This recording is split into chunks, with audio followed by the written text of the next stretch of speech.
వేరే ఏది ఎలా జరిగినా ఆత్మజ్ఞానము, ఆత్మ సాక్షాత్కారం అనే వాటికి మాత్రం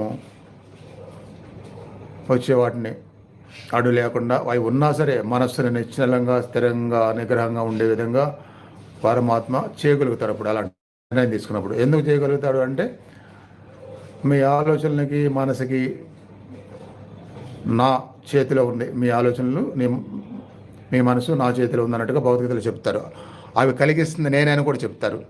కాబట్టి ఎవరికి ఎలాంటి కలిగించాలి, ఎవరికి ఎలాంటిని కలిగించి మంచి దారి తీసుకురావాలి, ఎవరికి కర్మభారాన్ని ఇవ్వాలి, ఎవరికి తీసేయాలి, ఇవన్నీ పరమాత్మ చేతిలో ఉన్నాయని కూడా మనకు అర్థమవుతుంది. మన ఆలోచన సరళని ఆయన మార్పులు చేయగలుగుతారు కాబట్టి ఉన్నాయి.